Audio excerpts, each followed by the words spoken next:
Bonjour, bonjour et bienvenue sur notre culte du dimanche. Donc, et bienvenue aussi sur notre ministère, le ministère de la justice de Dieu. Donc voilà, gloire à Dieu. Et comme nous sommes en confinement, nous faisons le culte le dimanche en ligne. Donc, comme tous les dimanches, lors de notre assemblée, on commence par dire merci à Jésus pour tous ses bienfaits. Donc ensemble, je t'invite à lui dire merci. Et lorsque tu dis merci à Jésus, tu dois prendre conscience de pourquoi tu dis merci. Tu dois réaliser que ce n'est pas de dire merci comme lors d'un rituel religieux, non. C'est de réaliser vraiment que Jésus t'a aimé.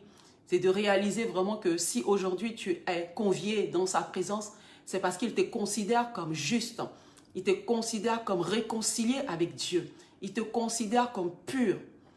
Et donc cela mérite au fait louange, adoration, action de grâce. Donc j'avais expliqué action de grâce, c'est vraiment un cœur qui dit merci. Je t'invite à lui dire merci. Je t'invite à le louer. Je t'invite à le célébrer. Lui seul est digne d'être adoré parce qu'il a reçu le nom au-dessus de tous les noms. Le nom de Jésus est le nom qui est au-dessus de toutes les circonstances, de toutes les situations que tu peux rencontrer dans ta vie. Alors tu vas ensemble avec moi lui dire merci pour cette grâce que tu as de connaître Jésus. Père, nous voulons encore te dire merci en ce jour. Merci, éternel mon Dieu, pour tous les bienfaits que tu as déjà faits dans notre vie. Merci, Père, pour ce que tu continues de faire au travers de notre vie. Merci pour ma maison. Merci pour chaque membre de ma famille. Merci pour mes frères et sœurs partout dans le monde entier.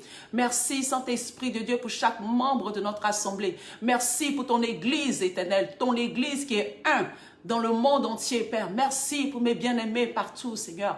Merci pour ta victoire, Seigneur. Merci pour ton amour. Merci pour ta présence, Seigneur, parce que tu dis que je suis avec vous tous les jours. Et je ne vous abandonnerai point, je ne vous délaisserai point. Nous voulons te dire merci parce que tu es avec nous tous les jours. Tu es fidèle, Seigneur, tu es fidèle. Et tu dis que même si nous sommes infidèles, toi, tu demeures fidèle. C'est pourquoi, en ce jour, nous voulons te glorifier, nous voulons te louer, nous voulons t'adorer. Merci, Père, merci, merci pour ta grâce. Merci, Père. Merci pour ton amour. Nous avons confiance que tu es là avec nous. Nous avons confiance que tu es avec nous constamment et tu nous écoutes et que tu te soucies de tout ce dont nous avons besoin. C'est pourquoi tu peux nous dire de demander à ce que notre joie soit parfaite. Parce que Seigneur, tu veux que nous soyons heureux. Parce que si nous sommes heureux, nous rendons témoignage de ton saint nom. Merci, Père. Merci, Seigneur. Merci pour ton œuvre merveilleuse, pour ton œuvre accomplie dans notre vie. Que toute la gloire te revienne, Jésus. Que toute la gloire te revienne, Jésus. Alléluia. Amen. Nous continuons ensemble au fait de dire merci. Vous savez, c'est important de dire merci. C'est pourquoi le Seigneur nous a demandé de prier sans cesse.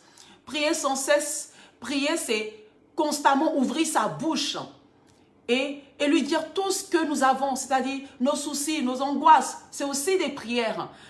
Nos besoins, ce sont des prières. Nos remerciements, prendre conscience que nous avons la grâce d'avoir un logement, de dormir dans un endroit chaud, alors que c'est l'hiver, il y a des personnes qui sont à la rue.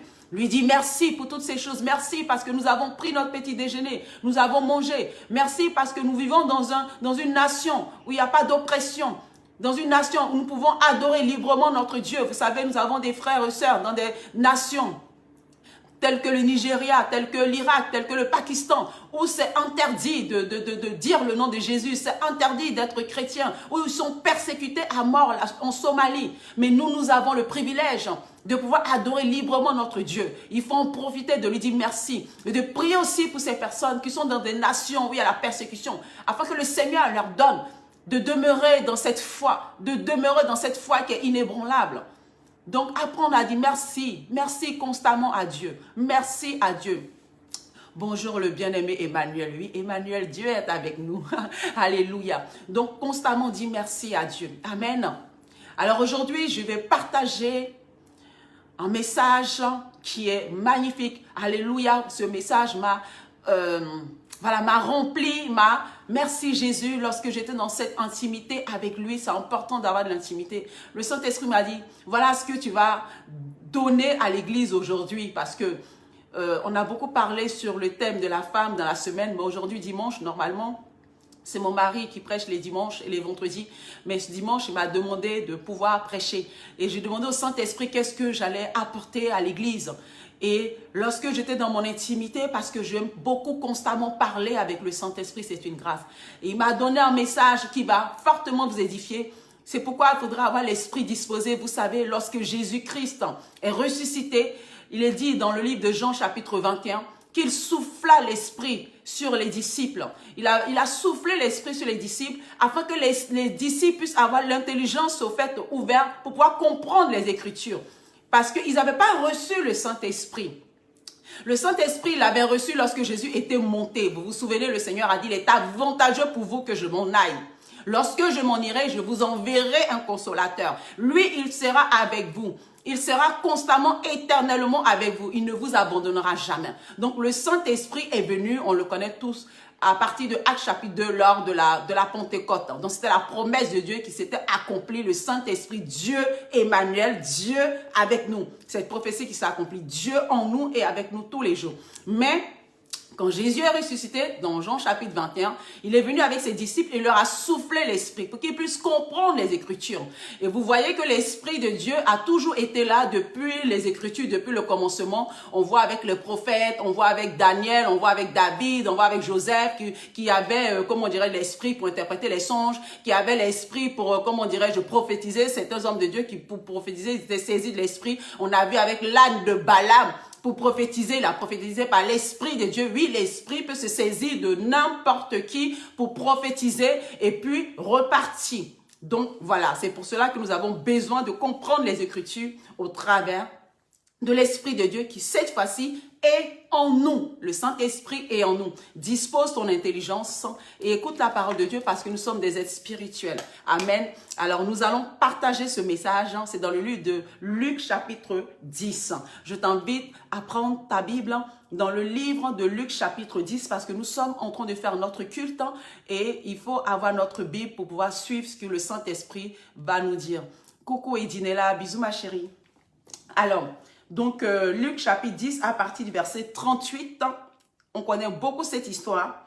Comme Jésus était en chemin avec ses disciples, il entra dans un village et une femme du nom de Marthe l'accueillit dans sa maison. Elle avait une sœur appelée Marie qui s'assit aux pieds de Jésus et écoutait ce qu'il disait. Marthe était affairée aux nombreuses tâches du service. Elle survint et dit, « Seigneur, cela ne te fait-il rien que ma sœur me laisse seule pour servir? Dis-lui donc de venir m'aider. » Jésus lui répondit, « Marthe, Marthe, tu t'inquiètes et tu t'agis pour beaucoup de choses. Mais une seule chose est nécessaire, Marie a choisi la bonne part.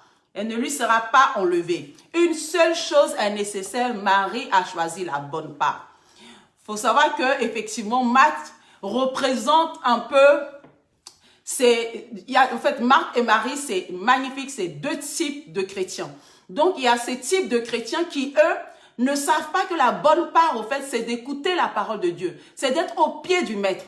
Donc, ils sont un petit peu comme Marthe. Donc, Marthe, elle s'affairait. Parce que c'est normal, vous savez, elle reçoit Jésus. Jésus arrive là. C'est normal qu'elle puisse faire à manger parce qu'elle s'est dit, waouh, si je ne fais pas à manger, qu'est-ce qu'il va manger et tout ça. Donc, elle commence à s'affairer. Un petit peu comme les chrétiens, il faut que j'aille évangéliser. Il faut que j'aille faire ci, il faut que j'aille faire ça. Donc, ils s'affairent, ils bougent partout et tout ça. Et en fait, ils font ces choses avec les dons spirituels qu'ils ont. Donc, on va prophétiser, on va aller faire des miracles, on va aller faire ce genre de choses. Oui, effectivement, c'est bien.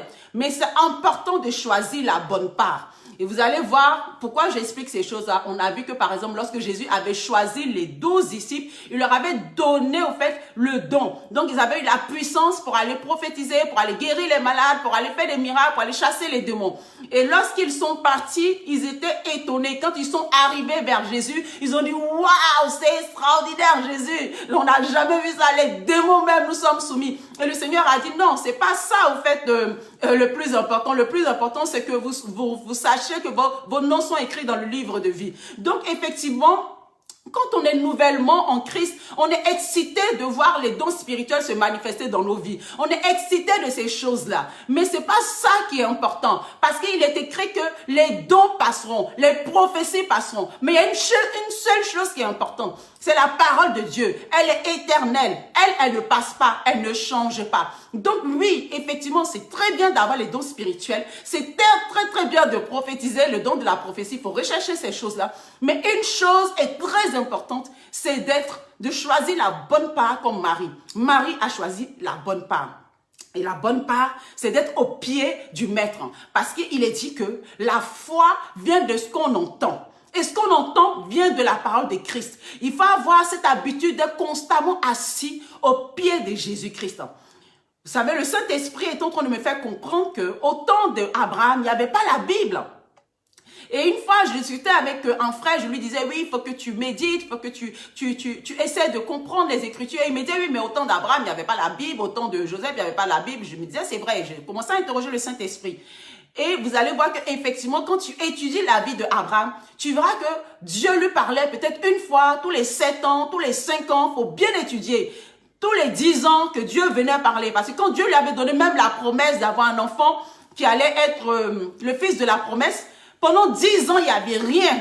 Il n'y avait tellement rien qu'à un moment, avec sa femme Sarah, ils se sont dit, bon, peut-être que, voilà, tu vois. Donc là, ils ont commencé à avoir le doute et ils ont pris Agar, donc on connaît l'histoire. Et c'est après cela que Dieu est venu et a commencé à dire à Abraham, non, ce que je t'ai dit là, ça va vraiment se manifester. Et on a vu, quand Dieu lui a parlé, un an après, les anges sont venus. Donc, vous voyez, ce n'est pas constant. Mais l'avantage que nous, on a aujourd'hui, c'est que le Seigneur nous a laissé un héritage. C'est sa parole. Waouh, gloire à Dieu. C'est sa parole. Et il nous a donné le Saint-Esprit en nous. Donc, le Saint-Esprit en nous, au travers des Écritures, nous donne la révélation de ce qui est caché dans les Écritures. C'est pourquoi il a dit que la parole de Dieu est une lampe à nos pieds. Parce que il est dit que dans ce monde est dominé par le diable. Tout ce monde est sous le système du diable. En gros, nous sommes dans un monde où il y a des ténèbres. Et nous avons besoin de la lumière qui est la parole de Dieu, d'être guidés, afin que nous puissions réussir dans ce monde, afin que nous puissions vivre une vie de joie, de victoire et de gloire. Et cette parole que Dieu nous a laissée, c'est une grâce, bien-aimés. C'est une grâce. La parole de Dieu m'a transformée. Et la parole de Dieu est puissante. C'est la vie. C'est la vie. Elle transforme. Donc oui, effectivement, quand on lit l'histoire de Marthe-Marie, vous savez, Marie est cette femme, il est dit dans le livre de Jean, chapitre 11, à partir du verset 1 à 2, Marie est cette femme qui avait versé le parfum de grand prix sur les pieds de Jésus-Christ.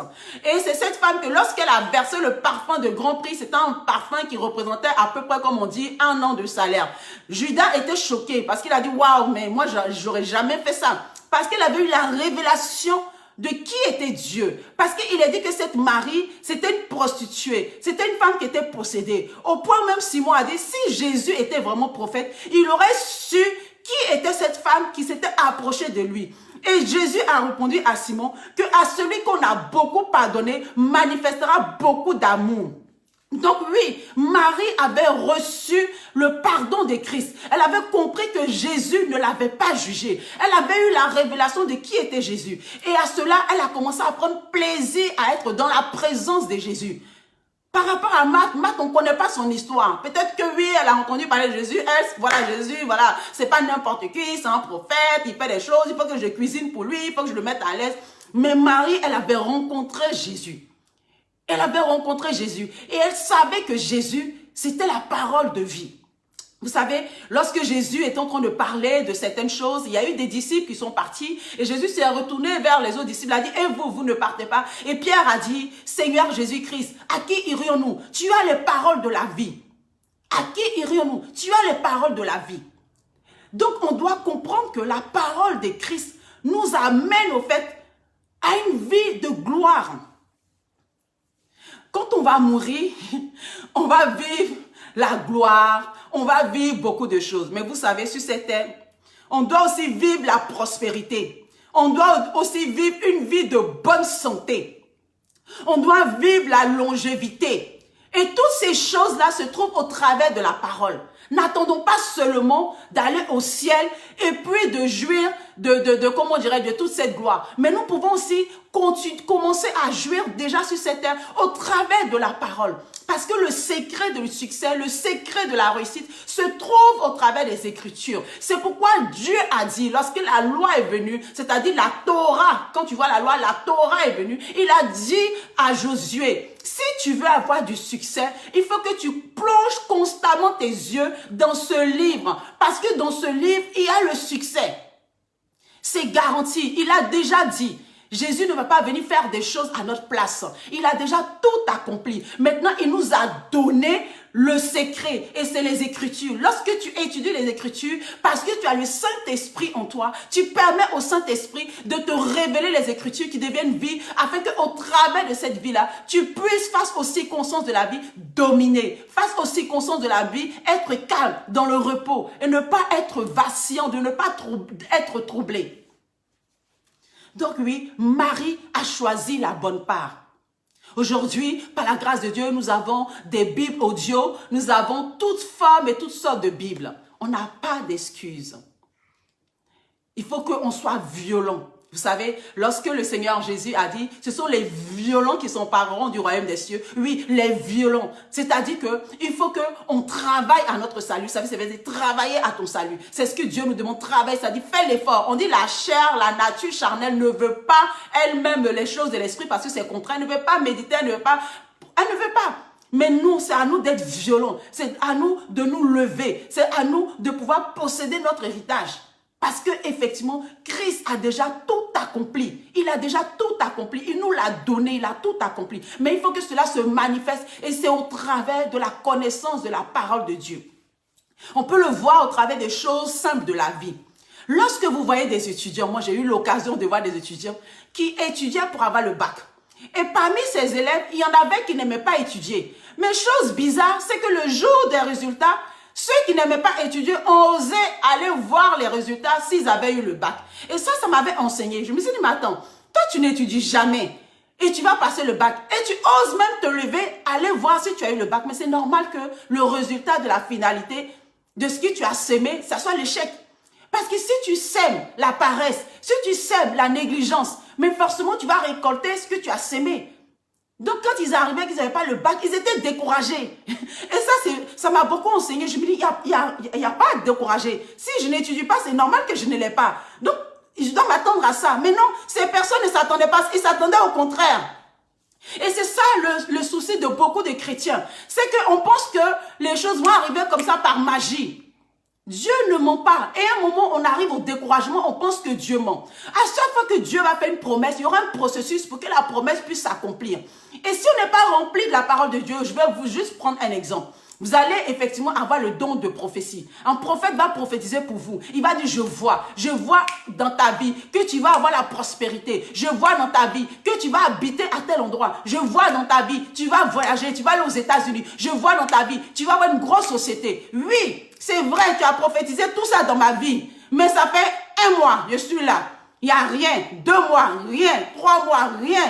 1 an, rien.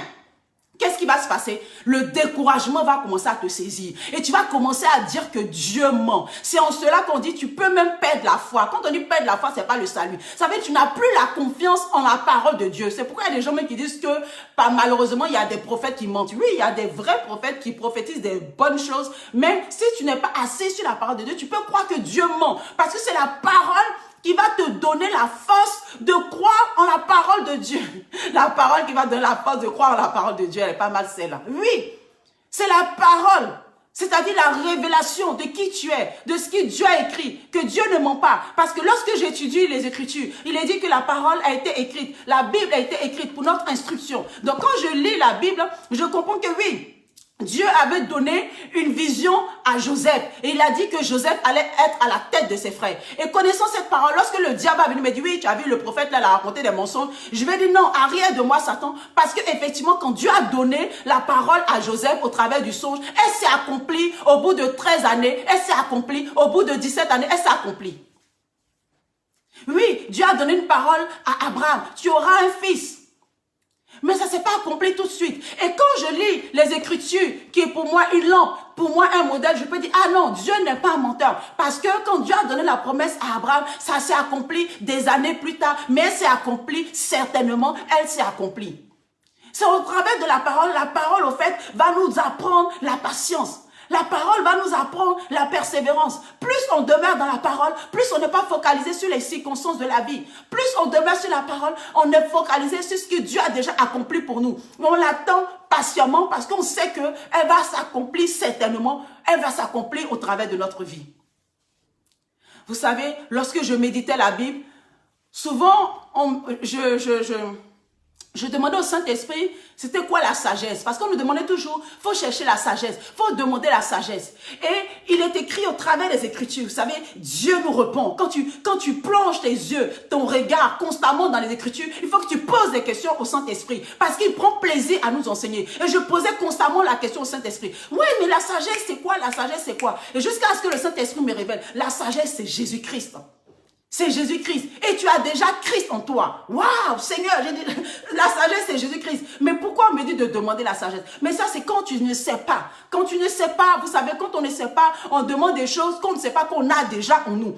Donc, tu vas comprendre que tout ça est déjà en nous. Et c'est à nous de manifester cela. C'est à nous de manifester la sagesse qui est au travers de nous. Et c'est au travers des Écritures. Donc, on va prendre ensemble le livre de Proverbes que j'aime bien. On va prendre ensemble le livre de Proverbes. C'est important de comprendre ce que c'est que la parole de Dieu, ce que ça va nous apporter, ce que ça va nous apporter, et ça on le voit au travers de toutes les situations du monde. On va prendre le livre de Proverbes, chapitre 3.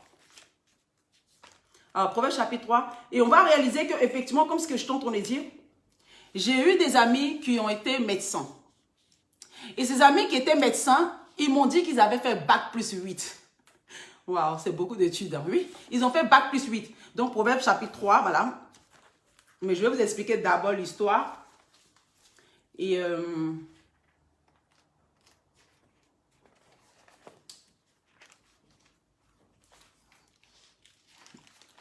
alors, Proverbe chapitre 3, on va prendre à partir du verset 13.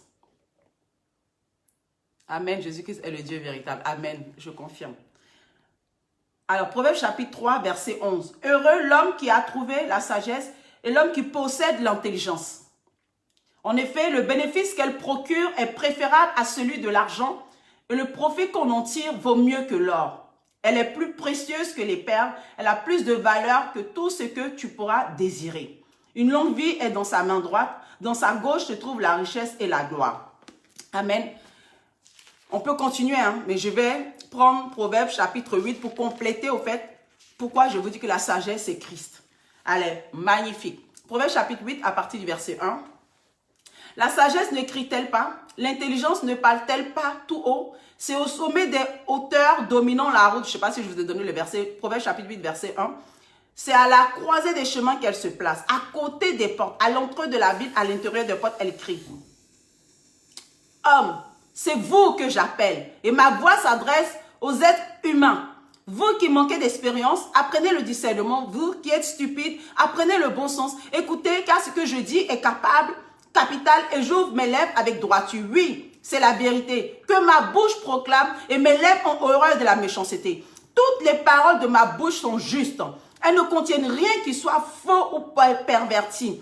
Toutes sont exactes pour celui qui est intelligent et droite pour ceux qui ont trouvé la connaissance. Verset 10. Préférez mes instructions à l'argent et la connaissance à l'or le plus précieux. En effet, la sagesse vaut mieux que les perles. Elle a plus de valeur que tout ce qu'on pourrait désirer. Moi, la sagesse, ça c'est le verset qui m'intéresse. Hein. Verset 12. Moi, la sagesse, j'habite le discernement et je possède l'art de la réflexion. Respecter l'Éternel, c'est détester le mal. L'arrogance, l'orgueil, la voix du mal et la bouche perverse. Voilà ce que je déteste. C'est à moi qu'appartiennent le conseil et le succès.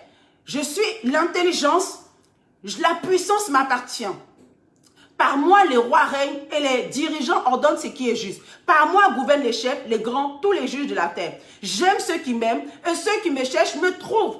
Avec moi sont la richesse et la gloire, les valeurs élevées et la justice. Mon fruit est meilleur que l'or pur et le profit qu'on tire de moi est préférable à l'argent. Je marche sur le chemin de la justice au milieu des sentiers du droit pour donner des biens en héritage à ceux qui m'aiment pour remplir des trésors. Verset 22. L'Éternel me possédait au commencement de son activité avant ses œuvres les plus anciennes. J'ai été établi depuis l'éternité, dès le début, avant même que la terre existe.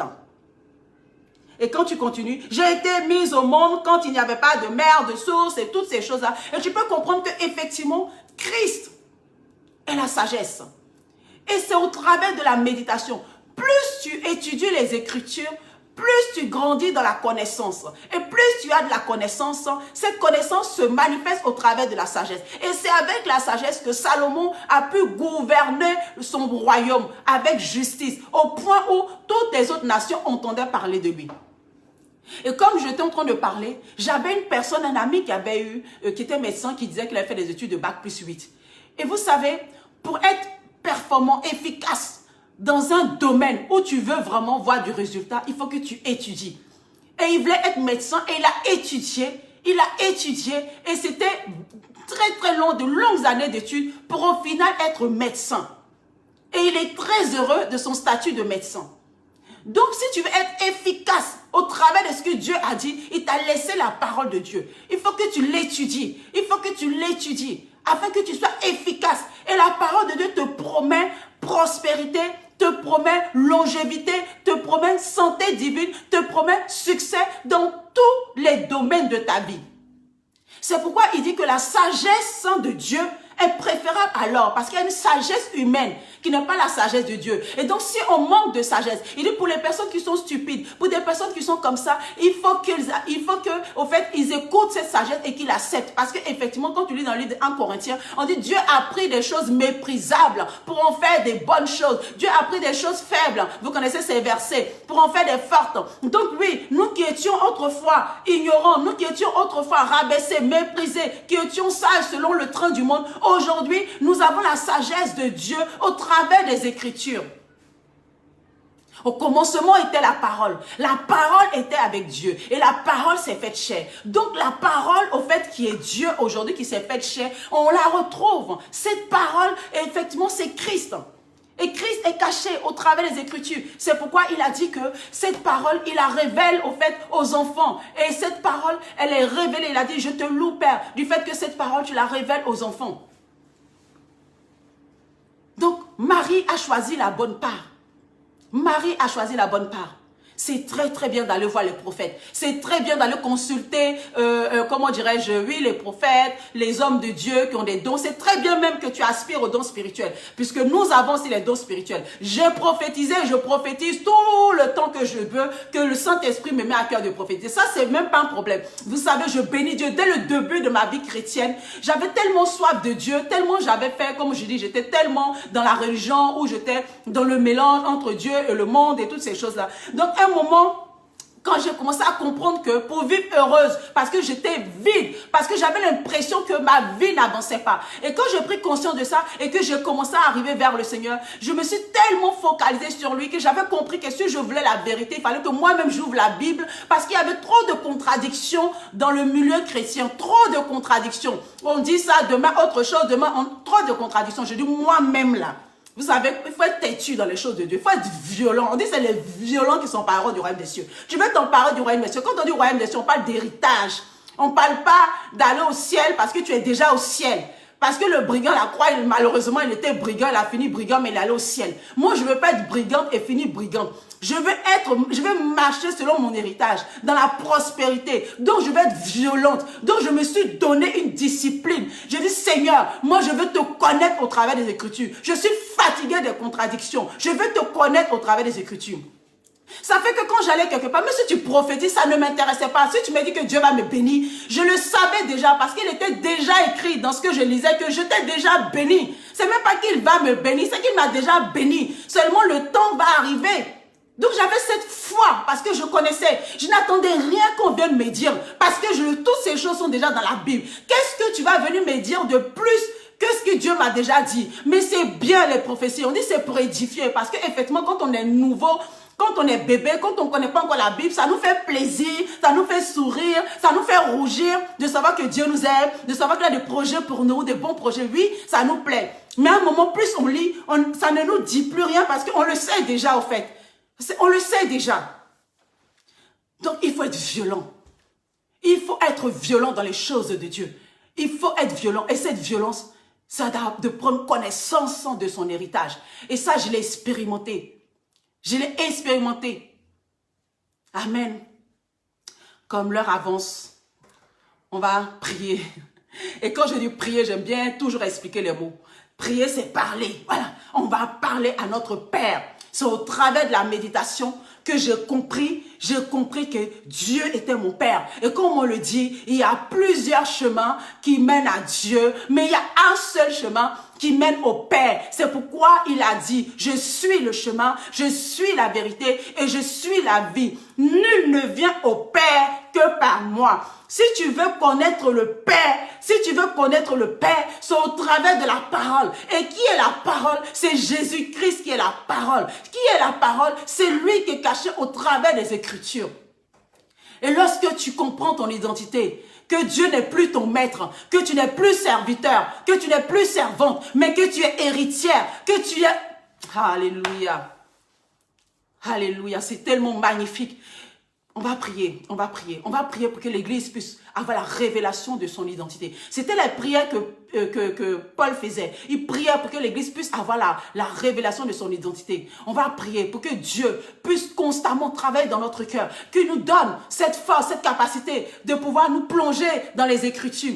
Il dit, demandez-moi toutes choses. Demandez-moi, même si tu demandes quelque chose que tu as déjà, c'est pas grave. Dieu va pas dire, ah bah tu sais pas. Bref, donc il y a un processus. On va prier. Seigneur, nous voulons te dire merci pour ce message que tu as mis dans notre cœur.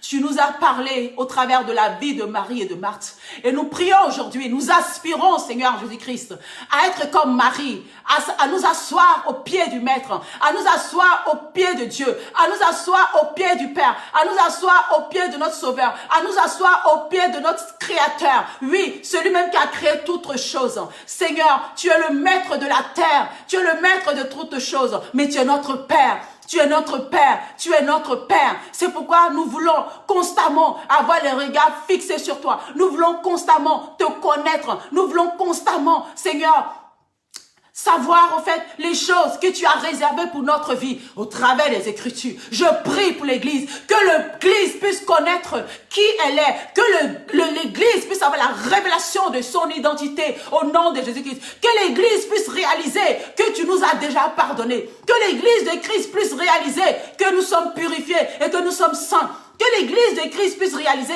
que nous sommes réconciliés. Que l'Église de Christ puisse réaliser que nous avons le pouvoir. Que tu nous as donné la clé du séjour des morts. Que tu nous as donné la clé du séjour des morts. Au travers de Matthieu chapitre 16, on peut le voir. Oui, tu nous l'as donné, Père. Tu nous as donné la domination. Tu nous as donné la supériorité. Tu nous as donné toutes choses. Parce que nous avons hérité de ton nom. Ton nom qui est le nom au-dessus de toutes choses. C'est pourquoi nous ne craignons aucune circonstance de la vie. C'est pourquoi nous prenons autorité contre tout ce qui n'est pas de ta volonté. Nous repoussons, tu prends autorité maintenant. Tu repousses tous les mensonges de l'ennemi au nom de Jésus-Christ. Tu as le pouvoir. Repousse maintenant. Je repousse toutes les manipulations de l'ennemi à mon égard au nom de Jésus-Christ. Je repousse tout mensonge de l'ennemi à l'égard de ma maison au nom de Jésus-Christ. Je repousse tout ce qui ne glorifie pas le nom de Dieu à l'égard de ma maison au nom de Jésus-Christ. Je repousse toute vanité dans ma vie au nom de Jésus-Christ. Je repousse toute œuvre de l'ennemi dans ma vie au nom de Jésus-Christ. Et maintenant je prie. Et je proclame, parce que quand tu finis de repousser, il faut que tu proclames. Proclamer, c'est dire la même chose. On dit de confesser. Confesse la même chose que Jésus dit de toi. Jésus dit quoi? Il dit tu es saint. Tu dis je suis sainte. Jésus dit quoi? Tu es guéri. Tu es en bonne santé. Tu dis je suis guéri. Je suis en bonne santé. Oui, Jésus dit quoi? Tu es prospère. Car de pauvre que Jésus était, il t'a donné d'être riche. Donc tu proclames, je suis riche. Je suis riche. Il t'a guéri. Par ses maîtres reçus, tu as été guéri. Tu proclames parce que Jésus est la vérité. Et tu as reçu la vérité. Je suis guéri, je suis guéri. Il n'y a aucune maladie dans ma maison. Mes enfants sont en bonne santé. Mon mari est en bonne santé. Ma famille est en bonne santé. Ma maman est en bonne santé. Mes frères et sœurs sont en bonne santé. Oui, tu proclames ces choses. Je marche dans la victoire. Je marche dans la victoire. Je marche en connaissance de mon identité. Je sais qui je suis. Je sais qui je suis. Je suis l'héritier de Dieu. Je suis l'héritier de Dieu. Oh Père, je veux te dire merci. Merci. Parce que tu m'as accordé toutes ces choses. Je suis héritier de Dieu. Alléluia. J'aime la prière. J'aime la prière. Prier, c'est parler à Dieu. Vous savez, lorsque vous laissez le Saint-Esprit se manifester au travers de vous, vous proclamez les choses que Dieu a déjà faites pour vous. Dieu a déjà tout accompli. Vous proclamez cela, bien-aimé. Proclame cela afin de renverser les mensonges de l'ennemi, afin de renverser les choses au fait qui ne sont pas vraies à ton égard. Proclame cela. Et lorsque tu proclames, et à un moment tu ne sais pas quoi dire, tu fais stop. Tu fais stop. Car il est dit que par des soupirs, le Saint-Esprit intercède pour nous. Par des soupirs inexprimables. Ça c'est quand tu ne sais plus quoi dire. Tu fais stop. Tu fais stop. Le Saint-Esprit soupire et il intercède pour toi. Alléluia. Amen. Vous savez, je peux prier pendant des heures et des heures. Mais avant, je peux vous dire au début, je ne savais même pas comment les gens priaient.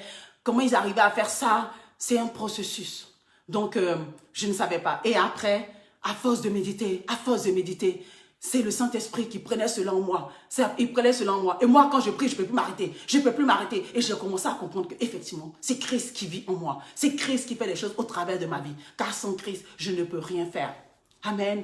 Comme il est dit, mon époux et moi, vous connaîtrez la vérité. Et la vérité qui est Christ vous rendra libre. Et notre prière, c'est que vous soyez affranchis, afin que vous soyez libres de la religion, afin que vous soyez libres de toutes choses et que vous preniez plaisir dans votre identité, vous jouissez dans votre héritage. Que Dieu vous bénisse et nous vous invitons encore à partager les vidéos, encore vous abonner à YouTube et à Facebook. Je vous aime très très fort. Dieu vous bénisse. Soyez bénis. À bientôt.